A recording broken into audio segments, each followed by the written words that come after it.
ॐ भूर्भुवः स्वः तत्सवितुर्वरेण्यं भर्गो देवस्य धीमहि धियो यो न प्रचोदयात्। ॐ शान्ति शान्ति शान्तिः. Namaste my dear friends, this is 19th video on Sai Gita. So it starts with the heading Turn Actions into Yoga. Every action that is offered to the Lord and is performed without any personal interest becomes a holy sacrifice and can be considered as yoga.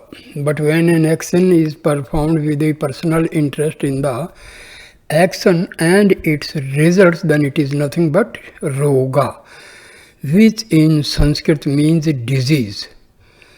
The root cause of all such disease is attachment. From attachment follows hatred and anger. These are the demons that will hide all your human qualities. It is the same for everyone. Once attachment and hatred begin to show themselves in you, they encourage all the demonic tendencies and you forget your true human nature. Therefore, Krishna commanded Arjuna, perform your actions free from all attachments. Be impersonal. When you perform actions without having any personal interest, the fruit of these actions will not touch you. That is how I rule over all the three worlds. Can you not rule over even one little body that way? Develop the firm faith that when you remain disinterested in the rewards, you will be able to achieve many great tasks. But when you have attachment to the result of a task, you will be subject to disappointment. If you get the fruits you expected, you will be overjoyed. If you do not succeed, you will be worried. Try to control this sense of dejection and elation. Become truly wise. Do not allow yourself to be subjected to these wavering feelings of elation and dejection. There is no human being who is not engaged in actions. Every person has a human body for the express purpose of performing actions. To sanctify the body, you have to perform only good actions. For every action, there will be a fruit. You should realize that the joy which you get in performing an action is much greater than the joy you get from the fruit of the action. For example, on an auspicious religious festival, a family may choose to be together throughout the night with other devotees, relatives and friends to sing the devotional songs. As long as they are engaged in their practice and involved in their ceremonies, they are unaware of any feeling of fatigue. Even if some of them were suffering from fever, they would not mind. They would be completely absorbed in the function. During that period, when they are immersed in their practice, no one feels tired. But when you visit this family soon after the function is over, you find them all looking rather weary. The joy of doing is greater than the joy of the rewards. You get joy while performing an action, but you do not experience joy to the same extent after the action is completed. You are simply deluded by the feeling that there is some joy in the fruit of the action, but truly speaking, there is no joy whatsoever in the fruit. The joy which you believe you get from the fruit is only a reflection. It is a shadow of the real joy. It is just a phantom joy. It is not the permanent joy that you are seeking. When the actions themselves are temporary and transient, how can the fruits derived from them be anything more than fleeting shadows? Perhaps you feel that by performing acts of charity or by doing good, involving yourself in good causes, participating in auspicious events or by engaging in various acts of personal sacrifice, you will earn heavenly rewards. However, Krishna declared that heaven is only temporary. He said, Arjuna, there is something which is far greater than heaven. Of course, you should always be good. I am not saying that you should stop performing good deeds, sacrifices, austerities, religious rituals, and the like. It is not only your right but your duty to continue with such good actions, but do everything you do with only the welfare of the whole world in mind. Do not act with any selfish motive. Perform every action selflessly, disinterestedly, concerned only with the peace, welfare, and prosperity of all living beings everywhere. Do not be concerned with reaching heaven. Set your sight on a much higher goal beyond heaven. Heaven will last only as long as the merits of your actions last. Once these merits are exhausted, you will have to come back to earth. Therefore, give up your longing for heaven, which is temporary and impermanent. Cultivate nearness and dearness to the Lord. Become merged in Him. That's what is truly important. The principle of divinity is greater than heaven. When you understand the secret of actions and perform all your actions from the proper perspective, you will be able to acquire the divinity itself. The Gita brings the highest wisdom into daily life. The Gita has not asked you to renounce all worldly activities and become a sannyasi, a wandering mendicant. Some people are under the impression that the Gita should not be taught to children, for the youngsters might get a notion to renounce the world and go to the forest. Many people suffer from such wrong impressions. But consider the great number of people who have been teaching the Gita. Are they all sannyasis? Have they renounced all the things of the world? Did Arjuna, who heard the Gita directly from Krishna, become a sannyasi? The inner significance of the Gita has to be understood in the context of human nature as it is expressed in the world, in the everyday activities of people. The most important objective of the Gita is to bring down the priceless ancient wisdom to the level of the mundane world and raise worldly life to the level of the highest wisdom. The Gita brings down Vedanta into daily life and elevates daily life to the level of Vedanta. It not only introduces philosophy and spirituality into daily life, but it also introduces daily life into philosophy and spirituality. Hence, it reconciles spirituality and daily life.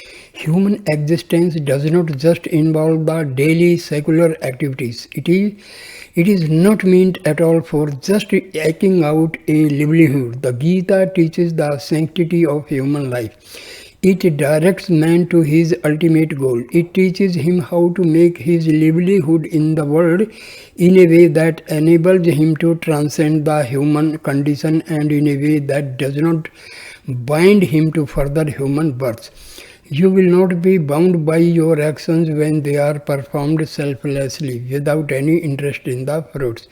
The Gita teaches you to develop non-attachment to all your activities, duties, and possessions.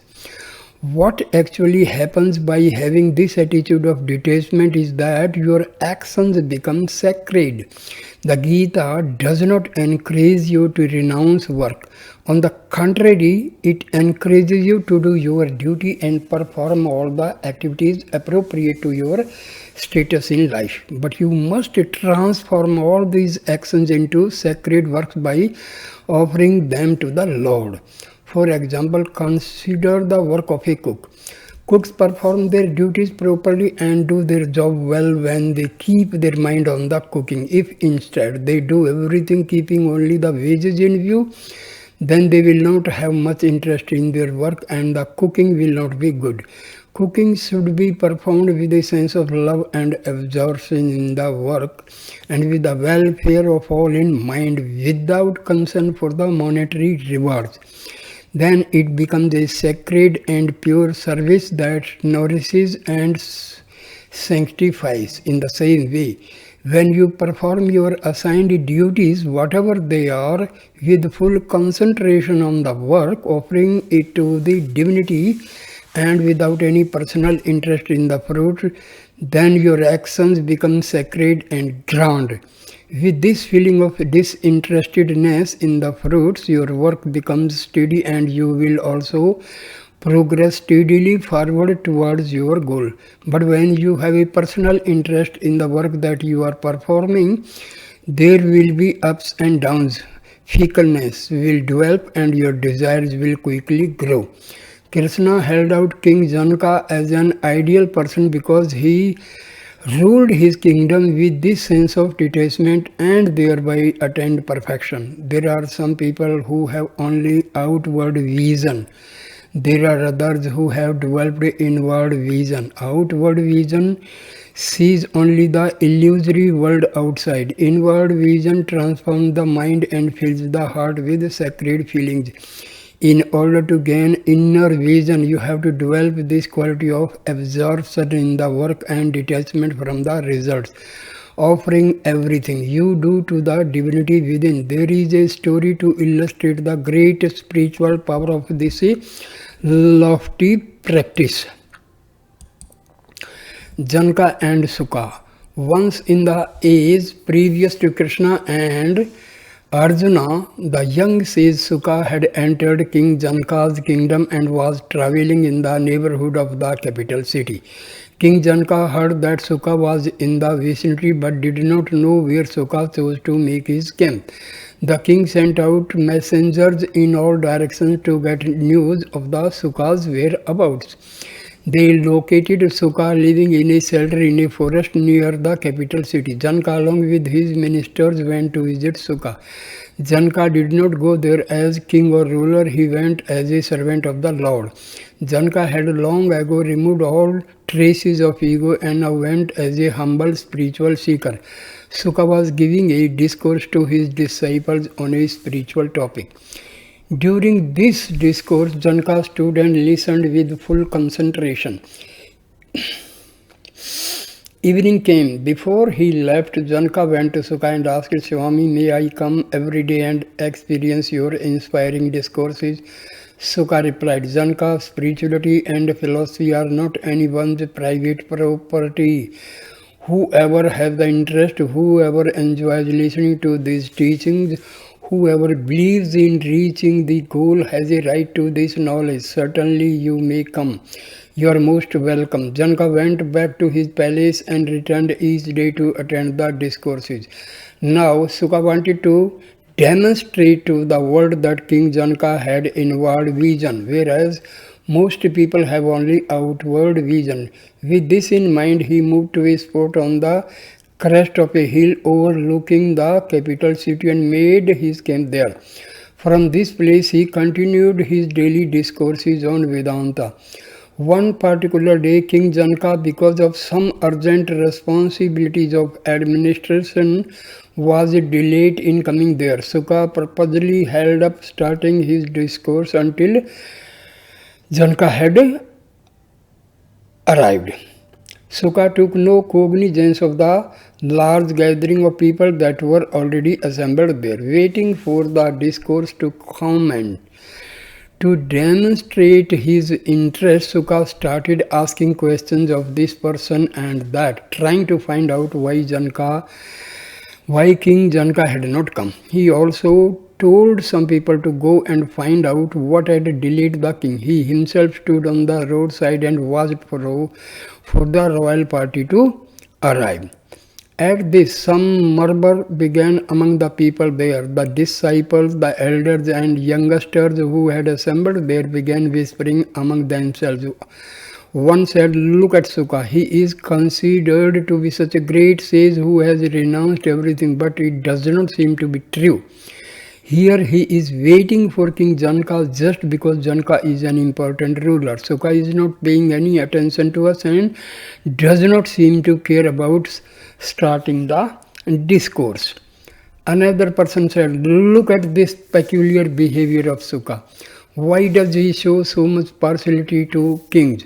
For a sage, should there be any difference in his feelings for a king and for others? Now Sukha noted all this talk, what was going on. In fact, it was with the intention of teaching them a good lesson that He had conducted himself this way. Half an hour passed, 2 hours passed. Sukha continued to wait for Janka to come. He did not make any attempt to start the discourse. The venom must come out before teachings can go in. Meanwhile, those people whose hearts were a little polluted gave expression to their feelings of jealousy and anger. All those impure feelings which were inherent in them but had been hidden inside now started coming out. That is just what Sukha wanted, for only after the venom that was in their hearts had come out could the teachings of the Vedanta enter there. If there is nothing inside one's head, then it can be filled with the sacred teachings. But if one's head is already filled with all sorts of impure stuff, how can it take anything pure and sacred in? Without emptying the head of all the useless dross, sacred teachings will never take hold there. So Sukha's wish was that all these baser feelings should manifest themselves and be expressed. He wanted his students to pour out all the dirt and filth which was inside their mind. He knew that as long as their hearts harbored attachments and bad feelings, his teachings would not take hold. So he had then undergo this process of purification. Meanwhile, with a great deal of anxiety, Janka rushed to attend the discourse. Sukha noted the approach of Janka. He could be seen coming from a long way off because Janka did not usually come alone. Although Janka was not interested in bringing ministers and servants, they would invariably accompany him to provide security and protection to the king. Soon all the people became aware that King Janka was approaching, entering the area where the discourse was given. Janka prostrated himself before the Guru and humbly asked his pardon for coming late. Then Janka spread his grass mat and sat down. Immediately Sukha commenced his discourse. Now in the hearts of the young disciples who had assembled there, hatred fructified. Their faces began changing because of their feeling towards Sukha and King Janka. Look at this Sukha, they thought to themselves. He only cares about pleasing the king. That is the extent of his Vedanta. The fire that brought out the attachments of the disciples. Sukha decided to teach a lesson to all the people assembled there who were harboring such negative feelings. After some time, he interrupted his discourse suddenly and said, Janka, look at your kingdom. It is on fire. King Janka, who had closed his eyes and was totally absorbed in listening to the sacred teachings, took no notice of these words. He had fixed his mind on the Vedanta, and so he kept his concentration only on the Vedanta. The other people who had assembled there saw the flames and smoke rising above the city. Some of the disciples, thinking of their relatives and belongings, began running towards the capital city in the plain below. All the attachments which had lain hidden deep in their hearts now came to the surface and fully exposed themselves. A few moments later, Sukha told King Janka, Janka, this fire has now spread to your palace. Even then, Janka did not take any notice of Sukha's statement. Janka did not move from his seat. He had the true feeling of complete detachment and indifference to all things worldly. His interest was only in the Atma. Except for this absorption in the Atma, he had no other feeling. Among those in attendance at the discourse were a number of celebrated spiritual teachers having worldwide reputations. Sukha wanted to demonstrate to them that they might be very great scholars, but they had not killed their attachments. When these scholars saw the flames, they were apprehensive. They turned to King Janka and began praying, O king, please do something about this terrible catastrophe happening below. But Janka had entered into a state of samadhi. He was enjoying the bliss of the Atma. Tears of joy were coursing down Janka's cheek. He did not waver for even a moment from the holy thoughts on which he had fixed his concentration. Sukha observed Janka's state and was very pleased. After some time, these disciples who had run away towards the capital returned, reporting that in fact there had been no fire at all. Then Sukha began to explain to the disciples the meaning of all that had gone on. Sukha said, "Well, children, I did not delay starting my discourse for 2 hours because Janka is the king and therefore a very important man. I delayed because he is a deserving person, a true seeker, and I believe in waiting for such a one. Because he has purged himself of ego and pride, because he has true humility, dedication and detachment, he has the authority to hold up the discourse. You listen, but you do not hear what is said or put it into practice. Therefore, you have no such authority. Instead of teaching hundreds of people who have made no effort in applying these teachings to their daily lives, I can teach at least one person who truly has a right to being taught because he has integrated these sacred precepts into his very life. What is the use of teaching people full of attachment and egoism? It is something like throwing a stone into water. For any number of years, the stone may lie in the water, but it will not absorb even a drop of water. Even if I can get just one person like Janka, it is sufficient for me to go on. Why have useless shining stones in great numbers? If there is at least one gem which is truly valuable, that is enough. Why have 10 acres of barren land if you can have even a small plot that is fertile and abundant in its yield? If one king like Janka can become sacred, then he can transform his entire kingdom and turn it into a sacred realm that will be an example to the whole world. Sukha's intent was to make Janka a sacred king and at the same time to teach a valuable lesson to the conceited disciples who had gathered around him. Through Arjuna, Krishna taught the whole world. Krishna had a similar intent when he taught the Gita to Arjuna. Arjuna was also a sacred person and he had qualified himself for the teachings by his character and his high ideals. Arjuna had control of the senses. He had won a great deal of spiritual power from the penance he had performed. He had to a large extent suppressed his worldly attachments. He had a highly developed intellect and had become skilled in many arts, and he had surrendered himself to Krishna in true humility. Krishna decided that Arjuna was ready for the highest wisdom and resolved to turn him into a truly wise being. With the intention that if Arjuna could be corrected, the whole world would benefit thereby. Krishna took great care to give these sacred teachings to Arjuna. Arjuna had both the capacity and the virtue to rise to great spiritual heights. That is the reason he had been given a number of titles. The Sanskrit word Arjuna means one who is pure. Another title Krishna gave Arjuna was the sacred hearted one. Another was the jewel of man. Arjuna was such a powerful person that he could, if he wanted to, undertake acts which would terrify the entire world. But Arjuna always acted purely in keeping with righteousness. He earned the right to use a powerful weapon which could not be wielded by any other living person of his day.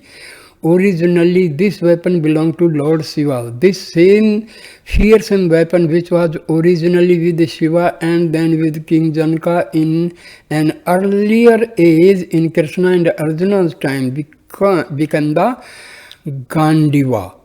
Arjuna formidable bow. By earning the grace of Shiva, Arjuna was able to obtain this magnificent weapon. In every respect, Arjuna was an outstanding hero, and it was such a noble and righteous human being that Krishna chose to teach the Gita so that the entire world would benefit thereby.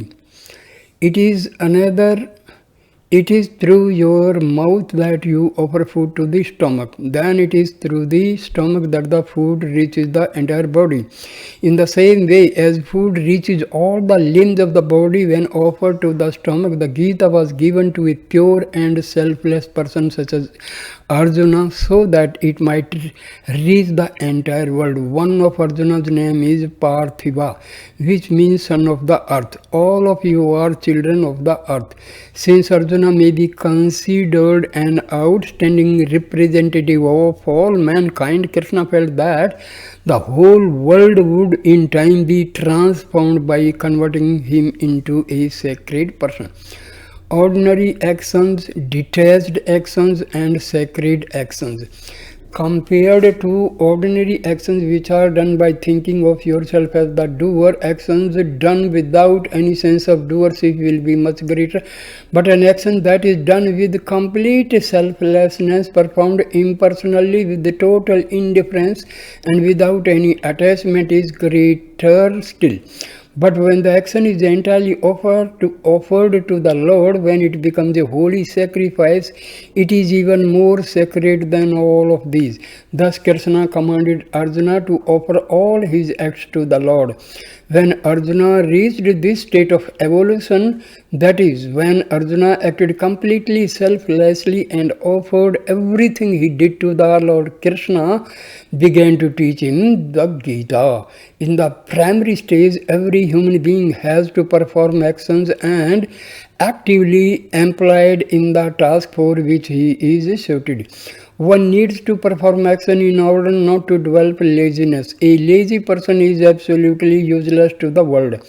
Swami does not approve or encourage anyone to be lazy. First, you must perform ordinary actions. Then you should enter into the stage where you perform all your actions without any self-interest. Gradually, you transform these actions into yoga. You transform work into worship. This is one of the core teachings of the Gita. The Gita will give you whatever you are ready to receive. It is utterly destroy selfishness. It is to utterly destroy selfishness, egoism, arrogance, pride, possessiveness, attachment, hatred, and other such poisonous qualities that the Gita has taught the truth in so many ways. In the process, it has helped many different kinds of people to develop a sacred nature. The Gita may be compared to a wish-fulfilling tree. Whatever you desire from Gita, it will give. The meaning given to different teachings in the Gita depends on your outlook and stage of spiritual preparation. No one can say that he knows the one correct meaning for a particular verse. No one has the authority to claim that theirs is the only meaning. The Gita teachings apply to every level of spiritual seeker. Therefore, the Gita may be described as the heart of the Vedanta. It is its very essence. The Gita is a treasure chest of gold. The Gita is a flower-strewn path. The Gita is the sport of all earnest seekers and aspirants.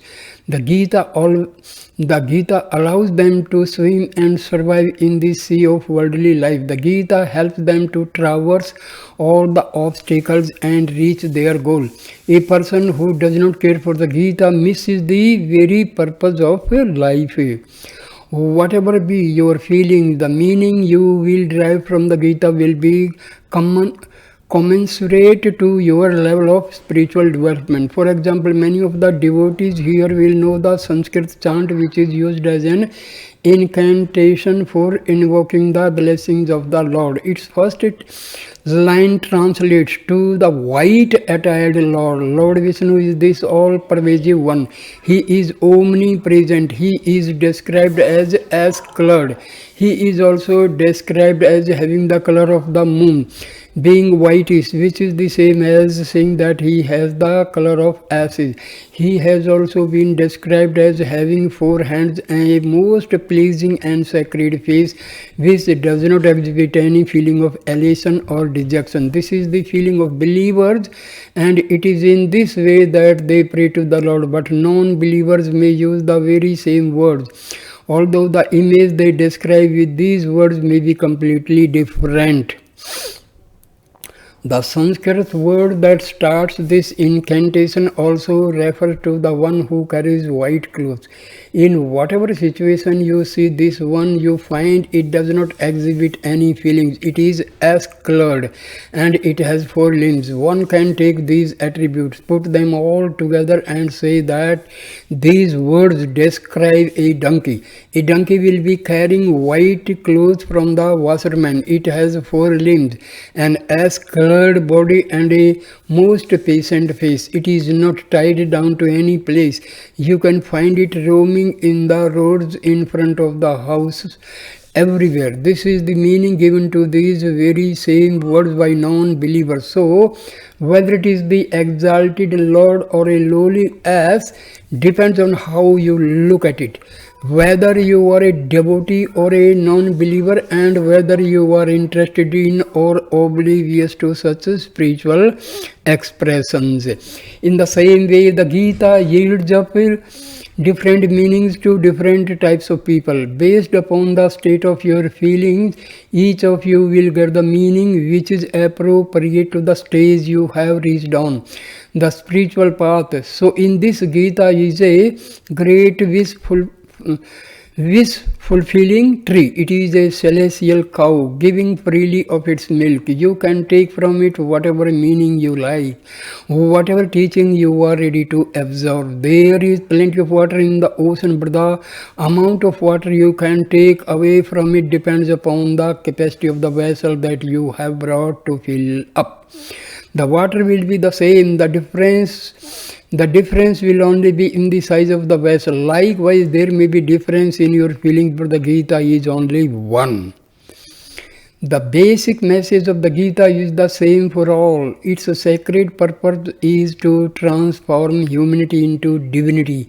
You should not take such a holy book lightly. You should approach the Gita with a deep feeling of devotion and commitment. You should chant the verses with genuine feeling and understanding, and you should practice daily at least 1 or 2 of the precepts given here. Only then you will gain complete fulfillment in your life. Developing the inner vision. Whether you are actively working in the world or have withdrawn from it, the most important consideration is not the work that you do or not do, but how effectively you have been able to uproot and destroy the deep-seated tendencies which lie hidden in your heart, embodiments of love. The principal objective of all spiritual practices is the removal of the deep-seated negative thought forms, impure habits, tendencies and predispositions which in Sanskrit are called vasanas and which have encased themselves deeply within you. They manifest in your thoughts and actions as the twin evils of attachment and hatred, or attraction and repulsion. You must cleanse yourself of all trace of these evils which have harbored themselves inside you. You cannot run from your inner enemies.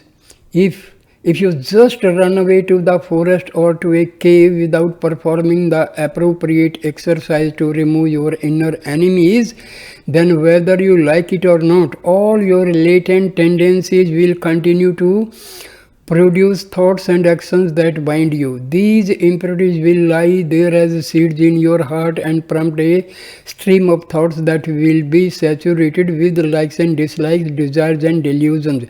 As a result, you end up forgetting your true human nature. The Gita has shown that if you can root out the entrenched tendencies that cling to your heart, then you are free to perform any action without concern for the results. From that point on, you will not be bound by any action that you may become engaged in. In other words, you will be freed completely from the fruits of your actions. People who do not understand this truth and end up renouncing all outside activities become mild in sloth and laziness. But the Gita has repeatedly warned that there is no room at all for laziness in the world of the spirit. What the Gita teaches is the yoga of impersonal action in which you remain totally detached and free of any personal interest in the work that you do and in the results that accrue from it. It means working with full concentration to the limits of your capacity for excellence, but orienting all your actions to the service of God and remaining established in God consciousness. You will not be able to reach this high stage of desirelessness in your actions and renunciation of the fruits of your labors as long as your vasanas which have arisen from past actions are unfavorable for spiritual progress. Transform all self-serving actions into selfless actions. You must first remove the negative tendencies which have driven all your ordinary self-serving actions that have kept you bound, and replace these negative tendencies with positive noble qualities which are associated with beneficial and selfless actions. Then when you are firmly established in the stage of selfless service, wherein you perform only good actions, you can go on to the higher stage where you renounce the fruits of all your actions. From there you will naturally rise to the stage of totally selfless impersonal yoga. At that stage, you make sure that all your actions are of the highest purity, and then you offer them all up to the divinity to do with as the divinity wishes.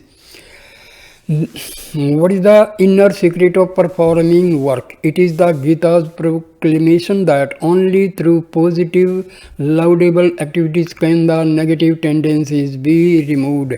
The Gita advises you to be engaged only in good actions so that you will steadily purify your heart, but it goes further than that. It asserts that true purity of heart can be achieved only by dedicating all your actions to the Lord. Every action that you perform must be offered to God. Only then you can your heart be fully cleansed. Consider an example. When food is eaten after having been cooked and prepared in different ways, it is just ordinary food and you are subject to the good or bad effects of eating that food. However, if special care is taken in the preparations of this food to make sure that it is pure and worthy of being offered to the divinity, and then before consuming it, it is offered with full heart to God, then it becomes consecrated food.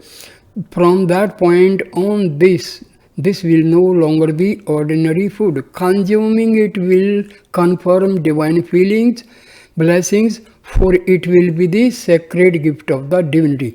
By the same token, all the many activities performed by you during the day fall into the category of ordinary actions. But when you perform these same actions, even if they are just little acts with the intention of making them on an offering to God, devoting their results not to your own pleasure but for the pleasure of the Lord, then your actions become sacred actions. In other words, your karma becomes karma yoga. It is only through such karma yoga that you will be able to rid yourself of all evil tendencies and make your heart pure. Purify your actions before offering them to God. What should be the qualities of the actions you offer at the feet of the Lord? How sacred should they be? Before an object is offered to an ordinary individual, you see to it that it has some utility, that it has some value, that it is pure and that it will be cherished. In other words, that it will be received with joy. That being the case in offering something to another individual, then how much more care should you take in making an offering to the Lord. How very pure and extremely fulfilling it must be.